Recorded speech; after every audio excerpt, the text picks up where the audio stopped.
আসসালামু আলাইকুম, hello viewers, welcome back to my channel. চলে আসলাম নতুন আরেকটা ভিডিও নিয়ে আপনাদের সাথে কিছুক্ষণ আড্ডা দিতে।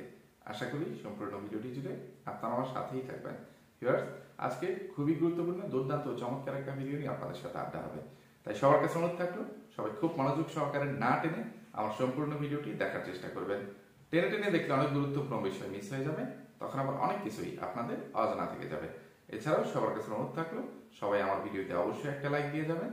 লাইক নিয়ে কেউ কৃপণতা করবেন না। ভিউয়ার্স, আজকে মাত্র 3টা আসামিকে ধুলাই করে পুরো আড্ডাটি শেষ করে দেওয়ার চেষ্টা করব। আর এই 3টা আসামি হলো: 1, বাপসারা বাংলার তানু মণ্ডল; 2, আমার ঘৃণিত লালু, অমানুষের বাচ্চা, জানোয়ারের বাচ্চা, দেয়াল টপকান্না লম্পট, কুলাঙ্গার দেশি কুত্তা বাপ্পি; এবং 3 নাম্বার, ভণ্ড, বাচাল, মুখোশধারী শয়তান, টিপ গার্ডেন, দাঁতের বাগান, ফাতরা নাজরিন, নিশি। পায়ের জুতাটা নিলাম না, আজকে জুতা শুরুতেই দেখিয়ে রাখি এই ফকিন্নির বাচ্চাদেরকে বা এইসব চিটার বাট্টার ভণ্ড প্রতারকদেরকে। ঠিক আছে, এগুলো একদম নতুন জুতা। রিদামণি মাত্র একবার ব্যবহার করছে, আজকেই কিনে নিয়ে আসছি। ঠিক আছে, পরে আপনাদেরকে এগুলো দেখাবো। তো রিদামণির জুতা দিয়া বাইরেয়া এই আসামিগুলোর বা জঘন্য চরিত্রের রাতের রাজারানীগুলোর গালে বা চাপার ছাল আমি একটু কিভাবে তুলি সেটাই আপনারা একটু দেখতে থাকেন। তো সবার আগে ওই বাপসারা বাংলার তানু মণ্ডল বা রিসোর্টের রানী বাংলার তানু মণ্ডলকে দিয়ে শুরুটা করি, তারপর যে দেশি কুত্তা ও দাঁতের বাগানের পালা। তো ভিউয়ার্স, তানু মণ্ডলকে নিয়ে কি তার কইতাম, সে আজকে অনেক বড় সড়ো একটা পটাকা বলবো না, ধামাকা বলবো, ধামাকে দিয়ে গেছে নিজের মুখে।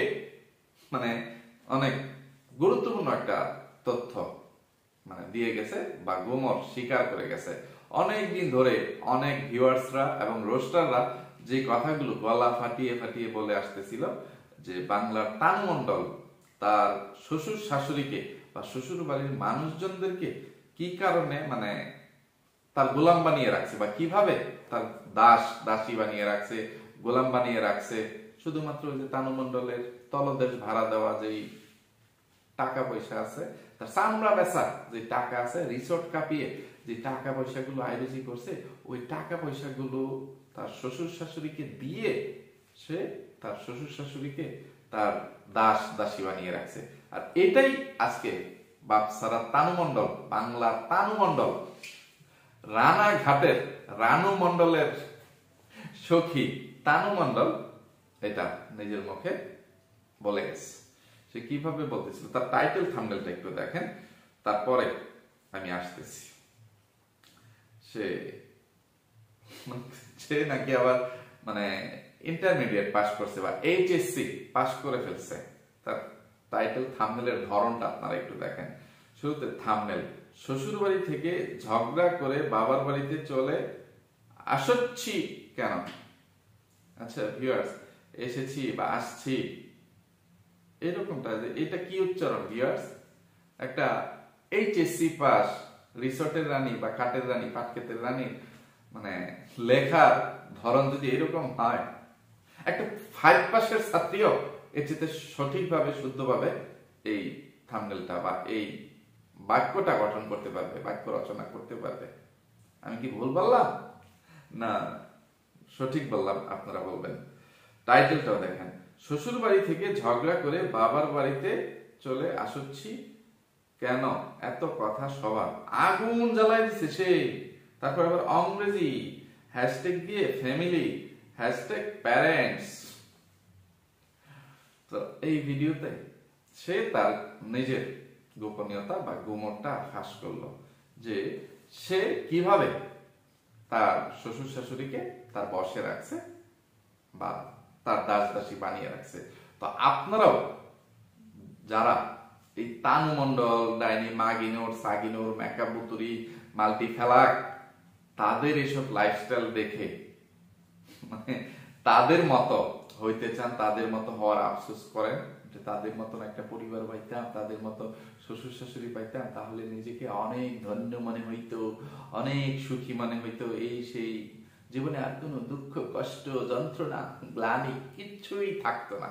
তো তাদেরকে বলবো, আপনারা এই সব রাতের রাজা রানীদের মানে মরিদান না হয়ে তাদের তলদেশ না চেটে আপনারা নিজেদের তলদেশ ভাড়া দেওয়া শুরু করে দেন, বিক্রি করে দেওয়া শুরু করে দেন, খাট কাঁপানো শুরু করে দেন, চামড়া ব্যবসা শুরু করে দেন।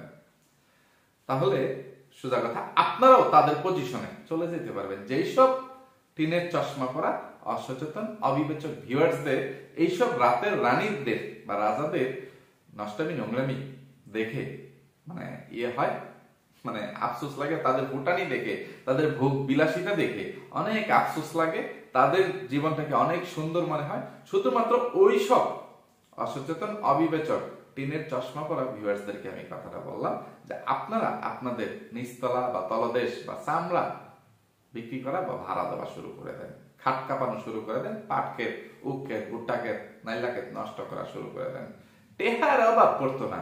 আর টাকা হইলে শ্বশুর বাড়ির মানুষরা আপনার চামচামি করা, আপনার দাসত্ব স্বীকার করা ছাড়া মানে আর কিছুই করবে না। আপনার মানে তলা একদম চেটে পুটে পরিষ্কার করে দিবে, পানি লাগবে না যে শৌচকার্যে ব্যবহার করার জন্য।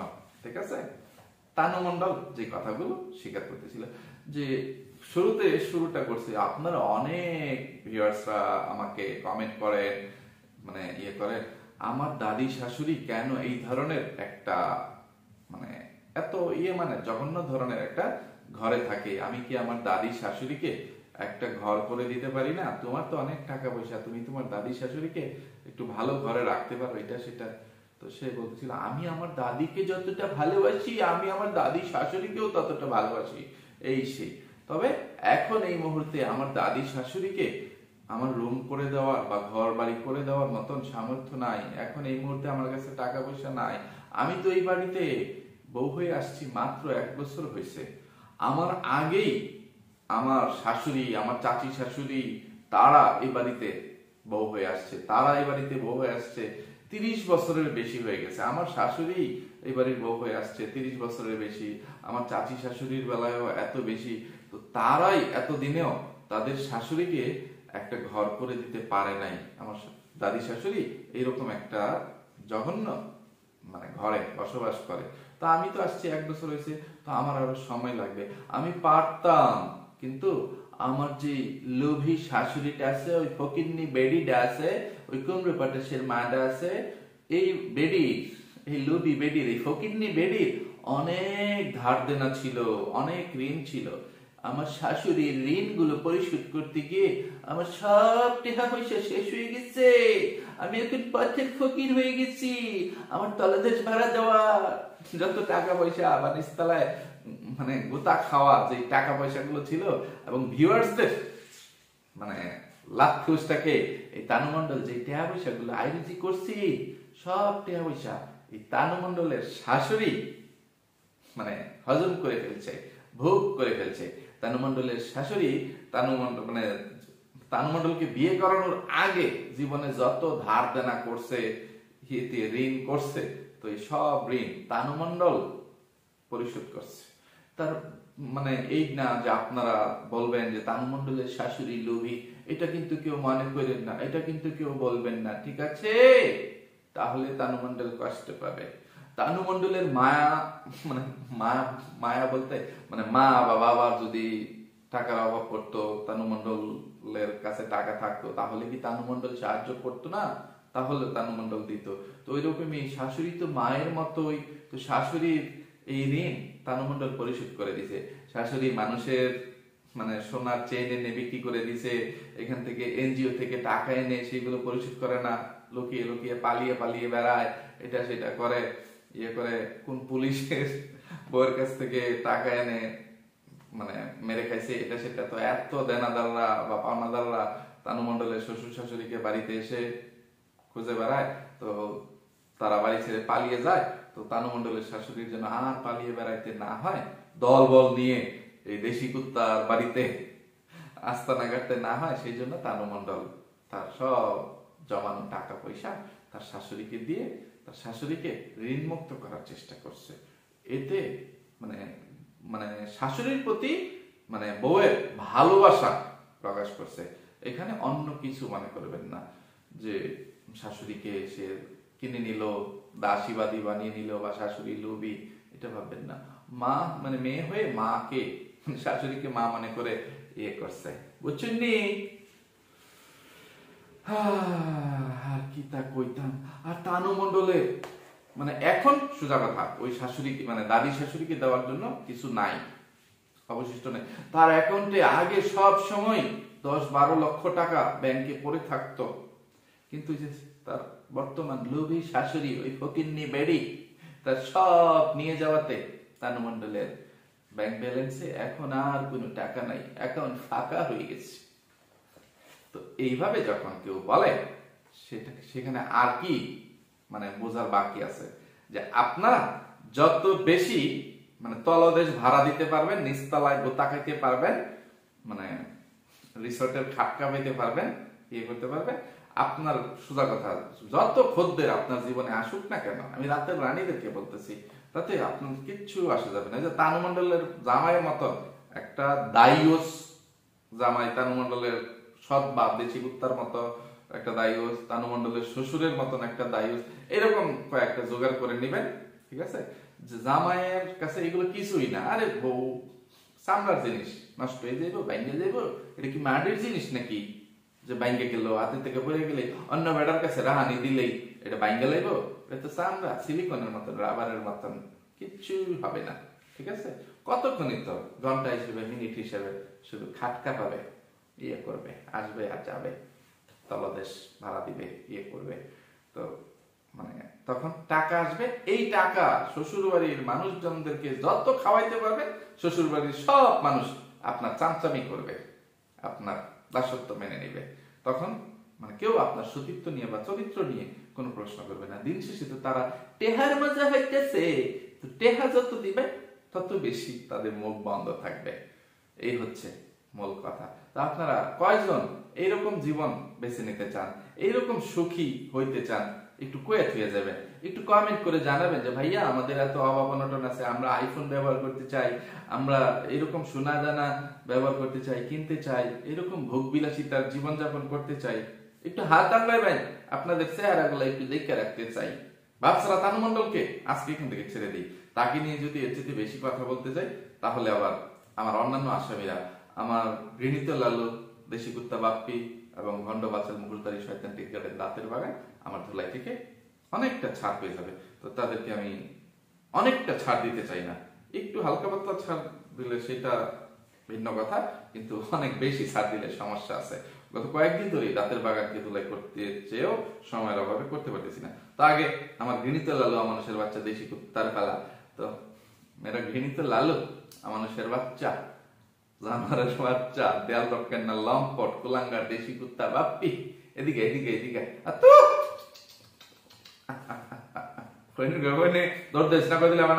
বাঞ্জি মারা, ঠেঙ্গা লগে বাঞ্জি মারা, বাঞ্জি মারা, এদিকে এদিকে এদিকে, গাল রাইট আগে রে, ফোনের গভর্নি নতুন জুতা, নতুন জুতা একবার ফারাইছি মাত্র, বাচ্চা গর জুতা, ফোনের গড়ে ফোহিনী, এটা নিচে কি একটু হাগু লাগাই নিব, তারপরে মারবো ওই ফোহিনীর গড়ে ফোহিনী, ওই ফোহিনীর গড়ে ফোহিনী, কুলাঙ্গার, দেয়াল টপকাই না লম্পট, দেশি কুত্তা বাপ্পি, ফটকার বাচ্চা, দায়ুসের বাচ্চা, কুকুরের বাচ্চা, কুত্তার ছাউ, খাদাস বুড়ির ছাউ, দেশি কুত্তা বাপ্পি।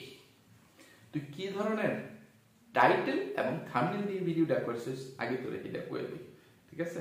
এই মধ্যে তানু মণ্ডল যেটা বাদ দিলে নিলে মনে থাকতো না, তানু মণ্ডল যাবার আগে দিকে দিকে দিকে, এখন তো গরজ ব্রেক আসছে না। আচ্ছা তোরে দুটো বাদ দিলি, যা বেটা, তারপরে দাঁতের বাগানের ফালা।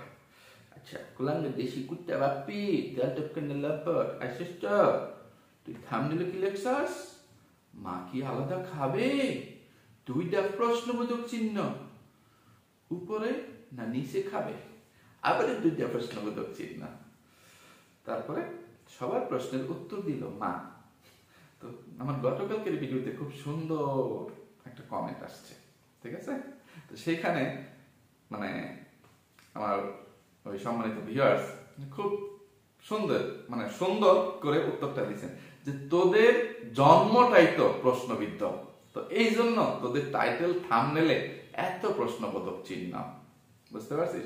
তো তুই তো কি বলবি না বলবি তুই সবকিছু জানিস, তুই তোর ভিডিওর মধ্যে সবকিছু বলেই দিবি বা ইয়ে করবি, তাহলে এত প্রশ্নবোধক চিহ্ন কেন, ডাবল ডাবল প্রশ্নবোধক চিহ্ন কেন? এটার জবাবটা আমাকে দিয়ে যা তো ফকিন্নির বাচ্চা। আর টাইটেল, মা কথাগুলো বলতে বাধ্য হলো অবলিক, মা কি আলাদা খাবে? হ্যাঁ, আবার প্রশ্নবোধক চিহ্ন। তারপরে আবার মা কেন উপরে খাবে না, কোনো প্রশ্নবোধক চিহ্ন নাই। আবার অবলিক, আজ ক্যামেরার সামনে সব বললো। 4টা লাইন তুই তোর টাইটেলের মধ্যে লিখছিস। ওরে কুলাঙ্গার, ওরে দেয়াল টপকান্না লম্পট, অমানুষের বাচ্চা, জানোয়ারের বাচ্চা, কুত্তার ছাউ, দেয়াল টপকান্না লম্পট, খাড়াসগুড়ির বাচ্চা, কুলাঙ্গার, দেশি কুত্তা, বাপ্পি। তোর কয়েকদিন পর্যন্ত, কয়েক মাস পর্যন্ত জুতা পিঠা ঝাড়ু পিঠা ঠ্যাঙ্গায় কেবলা বাস দিলেও ডিম থেরাপি মরিচ বাটা বা টাঙ্গাইয়া ঝুলাইয়া, দন্নার লগে ঝুলাইয়া, সিলিং এর লগে ঝুলাইয়া, উপরের মানে পা নিচে মাথা দিয়া ঝুলাইয়া তোর ঠ্যাঙ্গা মারলেও না মনের খুব রাগ কমবে না। এই পরিমাণ ফটকামি ফাত্রামি তোর মা খাড়াস বুড়ি নাজমা বেগমকে নিয়ে করে গেছিস। আচ্ছা, সবার আগে আমাকে একটা প্রশ্নের উত্তর দে। এই যে তোর মা তোর সাথে খাবে কি খাবে না, ডাইনি মাগিনুরের সাথে এক রান্নায় খাবে কি খাবে না, এই বিষয়টা নিয়ে, এই ধরনের টাইটেল থাম্বনেল নিয়ে এই জীবনে কতবার ভিউজ বাণিজ্য করছিস বা মানে ব্যবসা করতে আসছিস? এটার জবাবটা আমাকে দিয়ে যেত। ফকিন্নির বাচ্চা, বউয়ের তলা ভাড়া দিয়ে খাওয়া দালালের বাচ্চা, পতিতালয়ের দালালের বাচ্চা, দাইউসের বাচ্চা, কুত্তার ছাউ, খাড়াসগুড়ির পোলা, দেশি কুত্তা, বাপ্পি। হ্যাঁ, আচ্ছা, সবার আগে আমাকে এটার জবাব দে এবং সব ভিউয়ার্সদেরকে একটা প্রশ্নের জবাব দে। তোরা কয় ভাই বোন? আচ্ছা, এক ভাই এক বোন, এটা তো জানি। তোর তো আর কোনো ভাই নেই। এখন তোর মায়ের দিকের বা বাপের দিকের আরো কতগুলো অবৈধ সন্তান সারা দেশে বা সারা দুনিয়াতে, সারা ইউনিভার্সে মানে তোর মা বাবারা মানে ছড়িয়ে ছিটিয়ে এখানে সেখানে ফেলে রাখছেন। এইটারও একটা জবাব, সুষ্ঠু জবাব আমাকে, আমার ভিউয়ার্সদেরকে বা তোদের ভিউয়ার্সদেরকে একটু দিয়ে যেত। তো তোরা যেভাবে গলাবাজি চাপাবাজি করিস বা স্বীকার করিস যে তোরা এক মানে ভাই এক বোন, ঠিক আছে, তুই তোর মা বাপের একমাত্র ছেলে, তাহলে রে ফটকার বাচ্চা, কুলাঙ্গারের বাচ্চা, অমানুষের বাচ্চা, জানোয়ারের বাচ্চা, দেয়াল টপকান্না লম্পট, দেশি কুত্তা, বাপ্পি, তোর মা তোকে ছাড়া কি কারণে অন্য মানে আলাদা ভাবে রান্না করে খাবে, সে আলাদা খাবে, উপরে খাবে না নিচে খাবে, এই প্রশ্নটা ভিউয়ার্সরা করার সাহস পায় কিভাবে? ভিউয়ার্সদের মনের মধ্যে এই কিন্তুটা জন্ম নেয় কেন? এই প্রশ্নটা করবে কেন? এইটার জবাবটা আমাকে দিত। তুই, তোর বউ বাংলাদেশি ডাইনি মাগিনুর তিশা এবং তোর ওই খাটের রানী বোন বা ভণ্ড বাচাল মুখদারি শয়তান টিট গার্ডেন দাঁতের বাগান ফাতরা নাজরিন নিশি, ওই বোনটা এই ধরনের বিতর্কের জন্ম দিছিস বা তোদের চাল চলন কথাবার্তা দিয়ে, তোদের আচরণ দিয়ে তোরা প্রমাণ করছিস যে তোদের মায়ের সাথে ওই খাড়াসবুড়ি নাজমা বেগমের সাথে বাংলাদেশি ডাইনি মাগিনুরের সম্পর্কটা লাউ এবং দাও, তেলে এবং বেগুনে, এইরকম একটা সম্পর্ক যে তোর মা এবং বউ এক রান্নায় একসাথে মানে খাওয়া না, উপযুক্ত না, মানে তাদের সংসার মানেই ঝামেলা, সংসার মানেই অশান্তি, এই ধরনের টাইটেল থাম্বনেল গুলো দিয়ে তো তুই ভিডিও আপলোড করিস। তাহলে তুই সেখানে কয়েকদিন পরে পরে আবার একই ধরনের মা উপরে খাবে না নিচে খাবে, নিচে খাবে না উপরে খাবে, আজকে কোথায় রান্না হবে, মা কি মায়েরটা নিচে দিয়ে যাব না ইয়ে করে যাব, ফকিন্নির বাচ্চা। তুই তো তোর ভিডিওর মধ্যে সব উত্তর দিয়ে দিছিস। তোর মাকে মানে তোর মা বাধ্য হয় না যে তুই লিখলি মা কথাগুলো বলতে বাধ্য হলো, ফকিন্নির বাচ্চা বাধ্য হয় নাই। তুই তোর মাকে জুতা পিটা ঝাড়ু পিটা ঠ্যাঙ্গা আইকেলো বাস খাওয়ানোর জন্য জোর করে নিয়ে আসছিস। তো এটা এক হিসেবে কি বাধ্যই বলে যে তুই বাধ্য করছিস, কিন্তু কোনো ভিউয়ার্সরা তোর মাকে বাধ্য করে নাই। ফটকার বাচ্চা, তোর যদি আরো 2-4-5টা ভাই থাকতো, আমরা আমাদের 5টা ভাই, আমি সব আমরা 5 ভাই, আমার আরো 4টা ভাই আছে। এখন আমার মায়ের বেলায় যদি এই প্রশ্নগুলো উঠতো যে আমার মা কোন সন্তানের সাথে থাকে, কোন সন্তানের সাথে খাওয়া দাওয়া করে, কেন বড় ছেলের সাথেই থাকে অন্য ছেলেদের সাথে থাকে না, কেন মেজো ছেলের সাথে থাকে অন্য ছেলেদের সাথে থাকে না, কেন আমার কাছেই পড়ে থাকে, কেন অন্যান্য সন্তানের কাছে যায় না, এই প্রশ্নগুলো যদি ওঠে তখন সেটা একটু কিছুটা যুক্তিসঙ্গত। আর যদি সবার কাছে মিলেমিশে থাকে সেটাও যুক্তিসঙ্গত ইয়ে করে। কিন্তু তুই তো তোর মা বাপের একমাত্র ছেলে সন্তান, বোন আর 5টা 10টা থাকুক, ওইগুলো পরের বাড়ির বউ হয়ে যাবে, পরের বাড়িতে চলে যাবে। মা বোনদের কাছে একদিন থাকলো না, সারা বছর থাকলো বা থাকলো না, এগুলো নিয়ে কোনো কৈফিয়ত নাই, প্রশ্ন নাই। যেহেতু ছেলে আছে তো একটা ছেলের কাছেই মা থাকবে। এরপরেও এত বিতর্ক, এত প্রশ্ন, এত কিন্তু, কি কারণে? এই কিন্তু গুলোর জন্ম দেয় কে?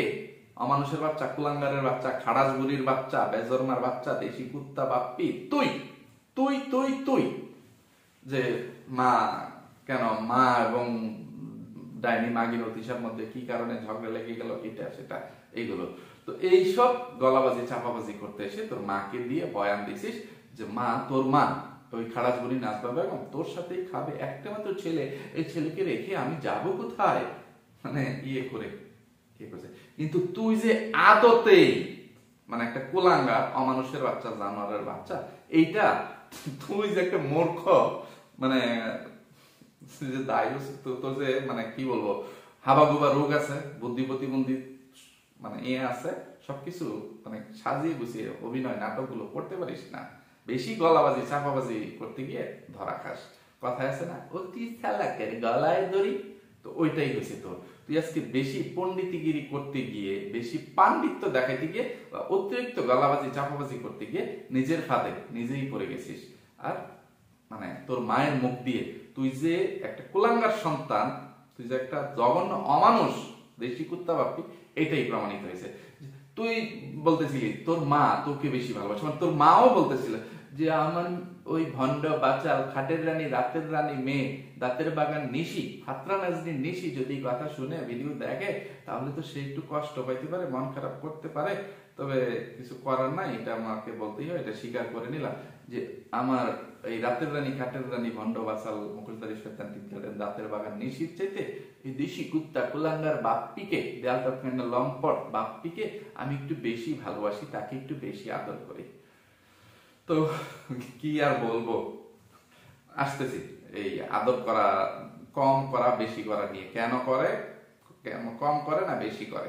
আগে আসি, এই কথা বলতে গিয়ে বা এই কথা বলার পরে দেশি কুত্তা তুই উদাহরণ দিচ্ছিলি কি কারণে তোকে বেশি ভালোবাসে। যে যেই সব সন্তানরা একটু দুষ্ট বেশি হয়, কুলাঙ্গার হয়, বাবা মায়ের অবাধ্য সন্তান হয়, ওইসব সন্তানদের প্রতি মা বাবার এক্সট্রা একটা কেয়ার থাকে, এক্সট্রা একটা ভালোবাসা থাকে, অতিরিক্ত ভালোবাসা বা টান থাকে, যে এটা আমার কুলাঙ্গার সন্তান, এটা আমার অবাধ্য সন্তান, তো অন্যগুলো তো ভালোই, তাদের জীবন নিয়ে কোনো চিন্তা করার প্রয়োজন নাই। কিন্তু যেটা অমানুষ, যেটা কুলাঙ্গার, যেটা দুষ্ট, যেটা অবাধ্য, এটাকে বাধ্য করতে হবে, এটাকে সঠিক পথে ফিরিয়ে আনতে হবে, এটাকে আদর ভালোবাসা দিতে হবে। এই জন্য তারা নাকি একটু মানে মা বাবারা অবাধ্য সন্তানকে, কুলাঙ্গার সন্তানকে ইয়ে করে, আদর করে। তো তুই এই কথাগুলো বলতেছে, তুই যে একটা আদতে মানে কুলাঙ্গার, অবাধ্য, মানে বেয়াদব, এগুলো স্বীকার করে গেছিস। তুই বেশি পাণ্ডিত্যগিরি করতে গিয়ে এটা করছিস। এছাড়া তোর মা নিজের মুখে স্বীকার করতেছিল যে দাঁতের বাগান বেশি ভালোবাসে, দাঁতের বাগানের চেয়ে তোকে বেশি ভালোবাসে, কিন্তু তোর আচরণে তোর মা কষ্ট পায়, তোর মা কান্দা দেয়, তোর মা কান্নাকাটি করে, তোর কাছ থেকে যে দুর্ব্যবহার গুলো পায় সেইগুলোতে এই বুইড়ি খাড়াস বেড়ি সহ্য করতে পারে না, মেনে নিতে পারে না, সে খুব মর্মাহত হয়, সে খুব কেঁদে ফেলে। তুই একটু জোরে কথা বললেই নাকি তোর মা কান্নাকাটি শুরু করে দেয়, খুব কষ্ট পায়। কিন্তু দাঁতের বাগান জুতা দেয় বাইরে এলেও নাকি এই বেডির কোনো কষ্ট লাগে না, মানে কোনো আঘাত লাগে না, কোনো কান্নাকাটি করে না। তাহলে এটা তো রেকর্ড আছে যে তুই তোর মাকে কি পরিমাণ কষ্ট দিস, যে তুই তোর মাকে একবার দুইবার যদি এরকম করতি যে তোর মা তোর কথায় কষ্ট পেয়ে কাঁদতো, তাহলে এই কথাগুলো আসতো না, মানে উঠতো না।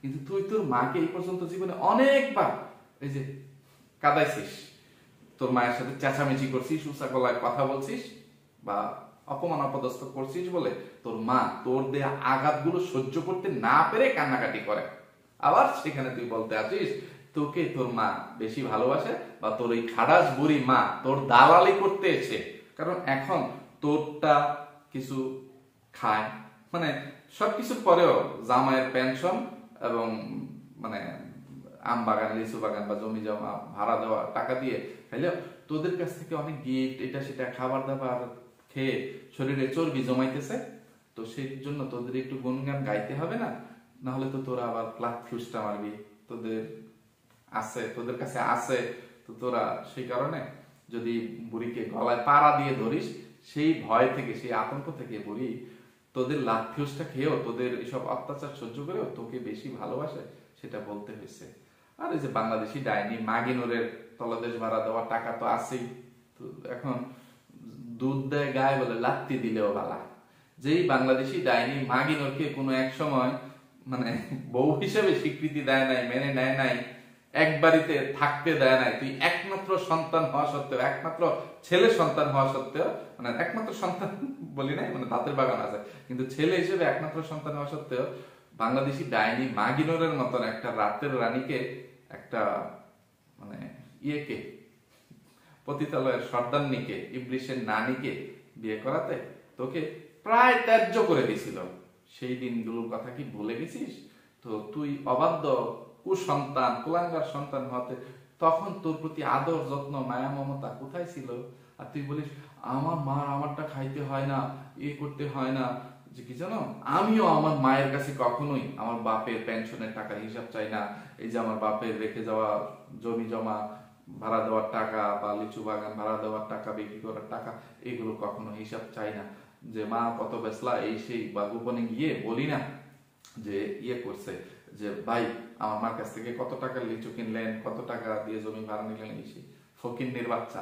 তোর যদি এখন এই তোর বউয়ের তলদেশ ভাড়া দেওয়ার টাকা না থাকতো বা তুই ওইখান থেকে বউ ভাড়া দিয়ে বাণিজ্য না করে খাইতে পারতি, তুই আগে যেরকম দারোয়ানি করে পিয়নগিরি করে জীবনযাপন করতি তখন কিন্তু ঠিকই মায়ের কাছ থেকে বাপের কাছ থেকে, তখন তো বাপই জীবিত ছিল, ঠিক আছে, তখন মায়ের কাছ থেকে হিসাব নেওয়ার মানে সুযোগই পাস নাই, কিন্তু বাপ মরে যাওয়ার পরেই তো তোদের জীবনে লটারি লাগছে। তো এখন তখনই এই যে তোর বউ পালিত মেয়ে তাদের তলদেশ ভাড়া দিয়ে নষ্টামি নোংরামি ব্যবহার করে তোকে মানে টাকা পয়সা ইনকাম করে দিচ্ছে, তো সেই জন্য তোর মায়ের ওইগুলোর দিকে তাকানো মানে ওইগুলোর হিসাব নেওয়ার প্রয়োজন পড়ে না, কারণ তোর বউ এবং পালিত মেয়ের তলদেশ ভাড়া দেওয়ার টাকা পয়সার মানে ইয়েটাই পরিমাণটাই বেশি, সেই টাকাই তো মানে ভোগ বিলাসিতা করে শেষ করতে পারিস না, এই পরিমাণ টাকা পয়সা মানে তোরা মানে তোর বউ এবং তোর পালিত মেয়ে তলদেশ ভাড়া দিয়ে তাদের নিচতলা ভাড়া দিয়ে বা চামড়া বেচে তারা ইনকাম করে। তানু মন্ডলের মতন একটা বালপাটনা কৃষ্ণ রিসোর্টের রানীর অ্যাকাউন্টে নাকি সব সময় 10-12 লক্ষ টাকা জমা থাকতো। ভিউয়ার্স আপনারা একবার ভাবতে পারেন, একটা কি বলবো মাস্টার্স কমপ্লিট করা একটা ছাত্র বা ছাত্রী চাকরি করে 10-12 লক্ষ টাকা তার ব্যাংক ব্যালেন্সে রাখতে কত বছর সময়ের প্রয়োজন আছে সেটা একবার চিন্তা করে দেখেন তো।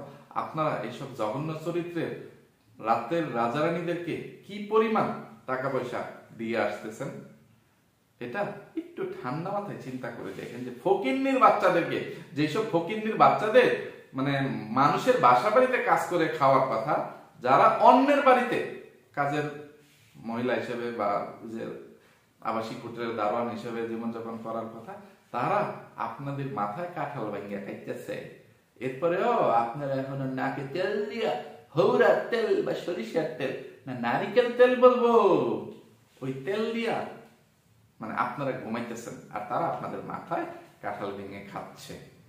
এখনো আপনাদের ঘুম ভাঙে না, আপনাদের বিবেক জাগ্রত হয় না। তো কি আর বলবো, এই দেশি কুত্তা কুলাঙ্গার বাপ্পিকে এবং তানু মন্ডলকে নিয়ে কথা বলতে বলতেই আমার ভিডিওটা এত লম্বা হয়ে গেছে। এখন ওই ভণ্ড বাচাল মুকুরদারি শয়তান টিটগাটের দাঁতের বাগান ফাতরা নাজরিন নিশির টাইটেল থাম্বনেলের মধ্যে যাইতেই পারলাম না, ঠিক আছে। দাঁতের বাগান কিছু দুইটা জুতা বিক্রা করে যাই পরে ইয়ে করবো, দাঁতের বাগান ফাতরা নিচে এদিকে আইতো চুনা কালো লাগতো তোমার আমি ভাবতে দেখছি তবে স্বপ্নে রোমান্টিক কিছু দেখছি না, অনেক ধ্বংসাত্মক কিছু দেখেছি, দুর্ঘটনা, অ্যাক্সিডেন্ট, এটা সেটা, ব্রিজ টিজ ভাঙ্গা পড়তেছে, ভূমিকম্প, কেমন হয়ে দিতেছে, তোর দেখতে মানে উস্তা এমন একটা মারছি, মোরা মারছি, একদম মানে পদ্মা সেতু ভাঙ্গা পড়ে গেছে, এরকম একটা ঠিক আছে, সব গজব তার উপরে গিয়ে পড়ছে।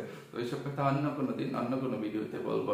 তো অন্য কোনো দিন অন্য কোনো ভিডিওতে আমার এইসব আসামিদেরকে বা জঘন্য চরিত্রের রাতের রাজধানীদেরকে আমি ইচ্ছা মতো জুতা পিঠে সরকার ঠ্যাঙ্গা হোয়াইট কলা বাস দিয়ে তাদেরকে উচিত শিক্ষা দেওয়ার চেষ্টা করবো। তো আপনাদেরকে যে কথাগুলো বললাম, আপনারা সেই কথাগুলো একটু চিন্তা ভাবনা করার চেষ্টা করবেন যে আপনারা কোন সব জঘন্য চরিত্রের রাতের রাজধানীদেরকে দেখে ভিউজ দিয়ে তাদেরকে টাকা পয়সা আয় রুজি করার সুযোগ করে দিচ্ছেন। আপনারা কতদিন মানে জেগে ঘুমাবেন? তো আবার কথা বলতে গেলে ভিডিও লম্বা হয়ে যাবে, তার কথা না বাড়িয়ে এখান থেকে বিদায় নিচ্ছি। সবাই ভালো থাকবেন, সুস্থ থাকবেন, নিরাপদে থাকবেন। আমার জন্য, আমার পরিবারের জন্য, আমার দুটো সোনামণির জন্য মন থেকে দোয়া করবেন। আল্লাহ হাফেজ, আসসালামু আলাইকুম।